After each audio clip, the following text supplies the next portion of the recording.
आदाब नाज़रीन, मैं मोहम्मद अजहरुद्दीन आप सबका इस्तकबाल करता हूँ HN न्यूज़ में। आइए नज़र डालते हैं तफसीलात की जानिब। HN न्यूज़ में आप सबका इस्तकबाल है। आइए नज़र डालते हैं आज के अहम खबरनामे पर।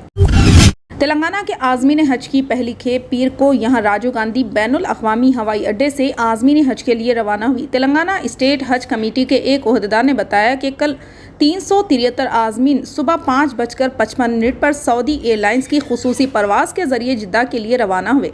खबरलज़ी निस शब के करीब आज़मीन को लेकर जाने वाली बसों को रियासत के वज़ीर दाखिला मोहम्मद महमूद अली और रियासती हज कमेटी के चेयरमैन मोहम्मद सलीम ने शहर के हज हाउस में हरी झंडी दिखाकर रवाना किया।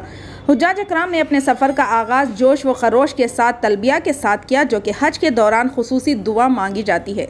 हज हाउस में जज्बाती मनाजिर देखने में आए जब मुताद्दिद रिश्तेदारों, दोस्तों और खैर ख्वाहों ने आज़मीन को अलविदा किया। पहली परवाज़ में 211 आज़मीन हैदराबाद से थे और बाकी 7 दिगर अजला से थे। ये 2 साल के वक्फे के बाद जब हिंदुस्तान से आज़मीन हज अदा कर रहे हैं। सऊदी अरब ने 2020 और 21 में कोविड-19 वबाई अमराज की वजह से दूसरे ममालिक के आज़मीन को जाने की इजाज़त नहीं दी थी। इस साल तकरीबन 80,000 हिंदुस्तानी आज़मीन हज अदा करेंगे। इस साल हज कोटा कोविड प्रोटोकॉल के पेश नज़र कम किया गया है। तेलंगाना को 1822 का कोटा मख्तस किया गया है। 2019 में तेलंगाना के तकरीबन 5,000 आज़मीन ने हज अदा किया था। ओहदेदारों ने बताया कि इस साल कुल 3,016 आज़मीन बशमुल पड़ोसी आंध्र प्रदेश, कर्नाटक और महाराष्ट्र के बाज़ अजला के आज़मीन हज सऊदी एयरलाइंस की परवाज़ों के जरिए हैदराबाद से रवाना होंगे। फौज में भर्ती के लिए हाल ही में ऐलान करदा स्कीम अग्निपथ के खिलाफ एहतजाज करने के लिए कुछ तंजीमों की तरफ से दी गई भारत बंद कॉल के पेश नज़र आंध्र प्रदेश और तेलंगाना में पुलिस और रेलवे हुकाम हाई अलर्ट पर है। तमाम बड़े रेलवे स्टेशनों, मरकजी हुकूमत के दफातर और दोनों तेलुगु रियासतों में फ़ौज में भर्ती करने वाले हुकाम पर सिक्योरिटी सख्त कर दी गई थी ताकि फ़ौज में मुलाजिमत के ख्वाहिशमंदों के एहतजाज को रोका जा सके। सिकंदराबाद रेलवे स्टेशन पर 17 जून को हुए तशद्दुद के पेश नज़र तमाम बड़े रेलवे स्टेशनों पर रेलवे पुलिस सख्त निगरानी कर रही थी। एहतजाज करने की किसी भी कोशिश को रोकने के लिए स्टेशनों के इर्द गिर्द इजाफी फोर्स को तैनात किया गया था। सिक्योरिटी अहलकार मुसाफिरों की गाड़ियों और टिकटों की जांच कर रहे थे ताकि ये यकीनी बनाया जा सके कि मुजाहिरीन स्टेशनों में दाखिल ना हो। YSRTP पार्टी की सदर YS शर्मिला ने इतवार को ऐलान किया कि वो जून 2024 में होने वाले असम्बली इंतखाबात के लिए हैदराबाद के बजाय पालेर हल्के से इंतखाब लड़ेंगी। शर्मिला ने पालेर में अपनी पार्टी के अराकीन के साथ मीटिंग की। इन्होंने कहा कि इनका ये फैसला उस वक्त आया जब पार्टी मेंबरान ने इनसे पालेर से इलेक्शन लड़ने की दरख्वास्त की। अब से मैं पालेर की रिहायशी हूँ, हैदराबाद की नहीं, इन्होंने कहा। इन्होंने अवाम से अपील की कि वो आने वाले इंतखाबात में उन्हें आशीर्वाद दे। 3 जुलाई को हैदराबाद में भारतीय जनता पार्टी की कौमी एग्जीक्यूटिव मीटिंग के दौरान मुनक्किद होने वाली रैली में 10 लाख से ज़्यादा लोगों की शिरकत मुतवक्के है। वाज़ेह है कि वज़ीर आज़म नरेंद्र मोदी बीजेपी के कौमी इजलास में शिरकत के लिए यहाँ आएंगे। एग्जीक्यूटिव मीटिंग जिसमें मरकज़ी वज़ीर दाखिला अमित शाह और बीजेपी के कौमी सदर JP नड्डा के अलावा जाफरानी पार्टी के दिगर सरकर्दा लीडर भी शामिल होंगे। रियासती बीजेपी सदर बंडी संजय कुमार ने कहा कि तेलंगाना के अवाम तब्दीली चाहते हैं और ये यकीनी है कि बीजेपी इख्तिदार में आएगी। इन्होंने कहा कौमी क़यादत की तेलंगाना पर खुसूसी तवज्जो है, जिसके एक हिस्से के तौर पर इसने हैदराबाद में कौमी एग्जीक्यूटिव ग्रुप की मीटिंग मुनक्किद करने का फैसला किया है।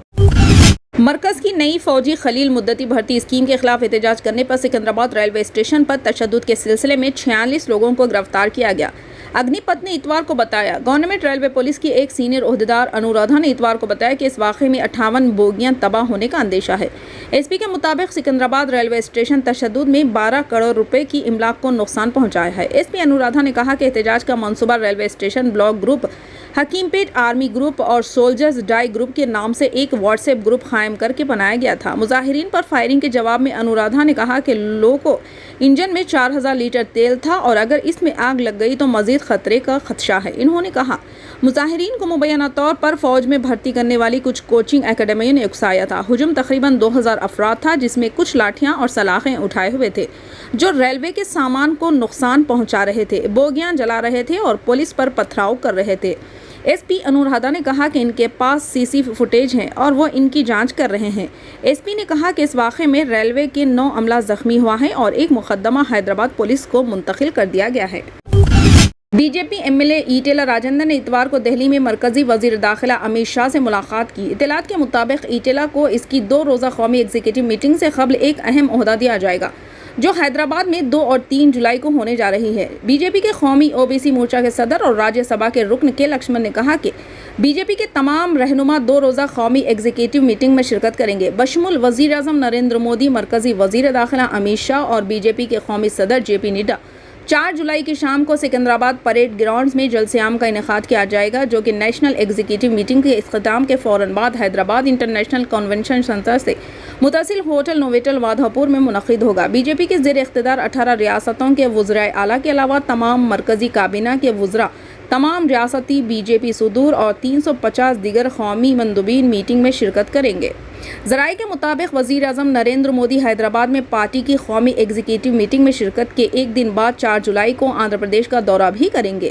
وہ انقلابی آزادی پسند الوری سیتا راما راجو کے 125ویں یوم پیدائش کے تقریبات میں بھی حصہ لیں گے۔ تلنگانہ میں بی جے پی کی بڑھتی ہوئی سرگرمیوں کے پیش نظر 2023 کی اسمبلی انتخابات میں کامیابی کے لیے ٹی آر ایس اور کانگریس کے لیے مسلمانوں کی حمایت حاصل کرنا ناگزیر ہو گیا ہے۔ مسلم ووٹروں پر توجہ دینے کے لیے تلنگانہ کے مسلمان پچھلی 2 میعادوں سے ٹی آر ایس کی حمایت کر رہے تھے، لیکن کانگریس نے تلنگانہ میں اقتدار میں آنے کے لیے مسلم ووٹروں کو راغب کرنے کا فیصلہ کیا ہے۔ ریاست کے 119 حلقوں میں سے 40 اسمبلی حلقوں میں مسلم ووٹروں کی بڑی تعداد ہے، جہاں کوئی بھی امیدوار مسلم حمایت سے کامیاب ہو سکتا ہے۔ پرشانت کشور کے سابق ساتھی کانگریس پارٹی کے لیے انتخابی حکمت عملی تیار کرنے میں مصروف ہے۔